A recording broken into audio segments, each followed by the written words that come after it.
cerró la puerta en la cara. Abandoné a mi esposo con cáncer. Lo escribo y aún me cuesta creerlo, como si no fuera yo la que lo hizo, como si fuera una historia que leí en algún foro anónimo a las 3 de la mañana, una de esas que terminas con rabia o lágrimas en los ojos. Todo comenzó cuando a mi esposo le diagnosticaron linfoma. Tenía 33 años, una carrera prometedora y una familia que lo amaba. Nos conocimos a los 17, nos embarazamos sin planearlo y a los 18 ya teníamos a nuestro hijo. Lo criamos juntos sin ayuda de nadie, mientras él trabajaba día y noche para darnos lo que nunca tuvimos. Era bueno, no perfecto, pero bueno, amable, dedicado, protector. Nos compró una casa. Teníamos un colchón de ahorros y por un tiempo creímos que lo habíamos logrado. Y entonces llegó el cáncer. La enfermedad lo devoraba día a día, quimios, vómitos, fatiga, fiebre. Lo vi desmoronarse frente a mí, mientras yo intentaba mantener la compostura por nuestro hijo. No dormíamos, no reíamos, solo sobrevivíamos. Comencé a salir más de casa, a buscar distracciones. Pero la verdad, solo quería huir, respirar, no ver morir al hombre que un día me prometió todo. Ahí conocí a alguien, un colega. Era alguien que me escuchaba, que me preguntaba si dormía bien o comía lo suficiente. El amor no desapareció de golpe. Hasta que lo hablé con David, mi esposo. Le dije que ya no podía más, que me sentía atrapada, que no era justo para ninguno de los dos. Él lloró, me rogó. Me dijo que entendía que estaba siendo difícil, pero que nos necesitábamos, que éramos una familia, que por favor no lo abandonara. Tenía 15 años. ¿Cómo puedes dejarlo ahora? Me pidió quedarse con su padre. Lo dejé, lo respeté. Me fui. Y así fue como comenzó todo, una separación silenciosa, un hogar roto. La gente me dice que soy una basura por haberlo hecho. Y tal vez lo sea. Pero en ese momento lo único que sentía era que si no escapaba iba a morir también. Y escapé, de él, de mi hijo, de mí misma. Creí que al escapar de esa casa, de esa enfermedad, de ese dolor, iba a encontrarme a mí misma. Me fui con él, mi amante, convencida de que era amor. Nos conocimos en la oficina donde empecé a trabajar para ayudar con los gastos. Yo quería creerle, porque si no lo hacía. Y unos ahorros, pusimos un negocio juntos, una cafetería. Él decía que sería nuestro proyecto de vida, un símbolo de nuestra nueva historia. Me sentí viva por primera vez en mucho tiempo. No lloraba por las noches. Pero esa felicidad tenía fecha de caducidad. Empezaba a controlar cuánto dinero gastaba porque ahora había que ser cuidadosos. Ya no hablábamos de sueños, solo de deudas. Le reclamé por no aparecer en la cafetería en todo el día y su respuesta me dejó congelada.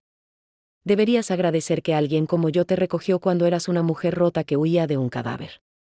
Lo dijo con desprecio, como si me hubiera hecho un favor. Me encerré en el baño y lloré, no solo por sus palabras, sino porque por primera vez me di cuenta de lo que todos pensaban y de que quizá él nunca fue diferente. A los pocos días desapareció literalmente. No llegó a dormir, no contestó el celular, no volvió a la cafetería. Pensé que algo malo le había pasado, que estaba en el hospital, que lo habían asaltado. Entré a revisar, cuentas vacías, fondos de inversión vacíos. La policía apenas me escuchó. Dijeron que, sin pruebas, no podían hacer nada. La cafetería aguantó una semana más, hasta que los proveedores vinieron a cobrar. No tenía cómo pagar. Vendí las máquinas, los muebles, los recuerdos, todo lo que alguna vez fue nuestro. Terminé en una habitación alquilada, cama, microondas, un espejo roto y paredes húmedas. Comía pan con té, dormía con ansiedad. Me refugiaba en redes sociales, buscando alguna señal de mi hijo o de mi ex. Nada. Como si hubieran borrado toda mi historia. Hasta que un día una amiga compartió una foto, una marcha contra el cáncer. Camisetas que decían, sobreviví. Y ahí estaba él, más delgado, más mayor, pero vivo, sonriendo. Mi ex esposo había superado el cáncer, y yo ni siquiera lo sabía. Ese día lloré sola, no por él, sino por mí, por todo lo que perdí y por haber dejado ir a alguien que siempre dio todo. Entonces lo decidí, volvería. A pedir perdón, a intentar recuperar algo, aunque me rechazara. Fui a su ciudad. Toqué la puerta. La casa estaba mejor cuidada, jardín limpio, cortinas nuevas, fachada pintada. Le dije que me alegraba verlo bien, que me arrepentía de haber huido. Que había perdido todo, pero había comprendido que él siempre fue el amor de mi vida. ¿Crees que puedes volver como si nada?, preguntó. Que había sido él quien lo sostuvo, quien lo acompañó en lo más duro. Y que ya habían seguido adelante, sin mí. Cerró la puerta con calma, sin reproches. Fue 1000 veces más doloroso que un grito. Creció, estaba más fuerte, con la misma mirada contenida de su padre. Cuando me vio, se detuvo. No sonrió, pero tampoco se fue. Se acercó despacio. ¿Qué haces aquí?, preguntó. Yo nada. ¿Por qué volviste?, me preguntó. Asintió lentamente, no con alegría, sino con la calma de quien acepta una realidad difícil. ¿Y qué esperas que diga? La verdad, nada. Lo dejé. Me fui porque no podía más, porque sentía que me estaba hundiendo. ¿Y por eso te fuiste con otro hombre? No fue así tan de golpe. Me sentí viva otra vez. Pensé que era amor, pero me equivoqué. Me traicionó, me robó, me dejó peor que antes. De que no valió la pena. Silencio. Y entonces volviste solo porque lo perdiste todo, dijo él. Me miró. Esa mirada fue un espejo. No había odio, solo decepción. Papá me dijo que podías escribirme si querías, pero que no quería más visitas. Yo le dije que sí. Gracias, susurré. Gracias por eso. No lo hice por ti. Eso me rompió un poco más. Y sentí una punzada al escuchar ese título que ya no parecía mío. Yo lloré mucho cuando te fuiste. Pensé que era mi culpa, que si hubiera insistido más te habrías quedado. Luego me di cuenta de que no era así. No, claro que no, interrumpí. Lo entiendo ahora. Pero también entiendo que te fuiste porque pudiste, porque elegiste no quedarte. A papá también. Pero se quedó. Pausa. Él nunca dejó de ser padre, ni siquiera cuando el cuerpo ya no le respondía. Yo tuve que bañarlo, alimentarlo, cambiarle las sábanas cuando vomitaba. Me tocó ser adulto antes de tiempo. Pero lo hice porque él se habría quedado por mí. Y tú no lo hiciste. Me puse a llorar sin contenerme. ¿Me odias? No. Ya no. Pero no te admiro. ¿Y conmigo? Tal vez algún día. Pero no esperes que te defienda, porque aunque no te odie, tampoco te respeto. Se levantó. Me dejó sola. Consulté a medio terminar y una silla vacía frente a mí. Y yo entendí, por fin, que hay cosas que no se recuperan. Eso fue lo que pensé que necesitaba, solo eso. Después de aquella conversación con mi hijo, me aferré a una idea desesperada. Si él aún hablaba conmigo, aunque fuera con distancia, todavía había algo a lo que podía sostenerme. Un derecho, una oportunidad, un vínculo que no podía borrarse solo porque cometí errores. Así que tomé una decisión, iniciar un proceso legal. Solo para tener la posibilidad de verlo más, de compartir con él, de tal vez ser su madre de nuevo. Aunque fuera a cuentagotas. Busqué un abogado. Le conté todo, absolutamente todo. No intenté justificarme. Es difícil, pero lo intentaremos. Me bastaba con migajas, con algo que me dijera que aún existía un espacio para mí en esa familia. Pero cuando llegó la audiencia supe que el juicio no era por mi hijo, era un juicio contra mi pasado. Él estaba allí, impecable, sereno. Pero con una expresión tan distante, tan fría, que me hizo sentir invisible.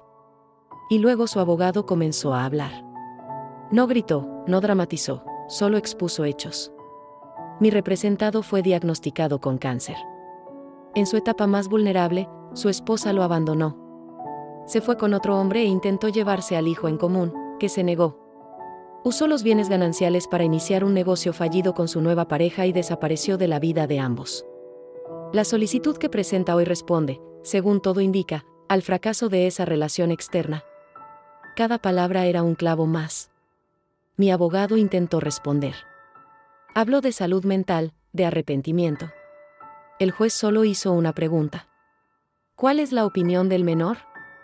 Y ahí, con una frialdad casi quirúrgica, el abogado de él respondió. El menor manifiesta que está dispuesto a mantener contacto voluntario con su madre, pero no desea que se modifique su entorno actual.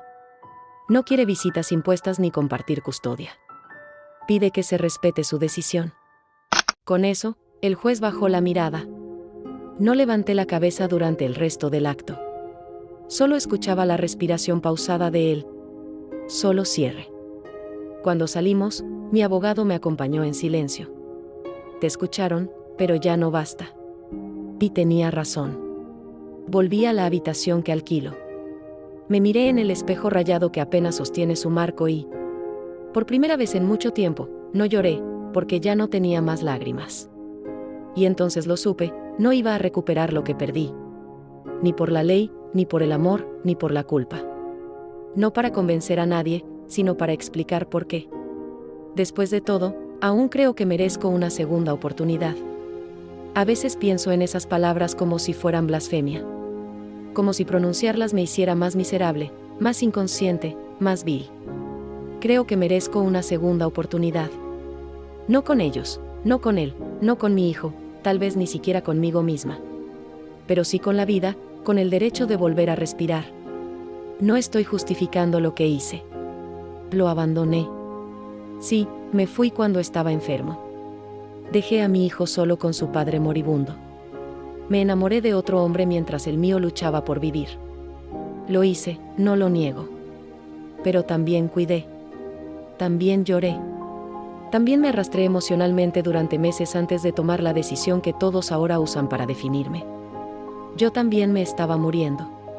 No físicamente, pero por dentro. Me levantaba cada día con miedo. Y eso es algo que nunca nadie me perdonó. Haber tenido la osadía de quebrarme sin ser la víctima principal.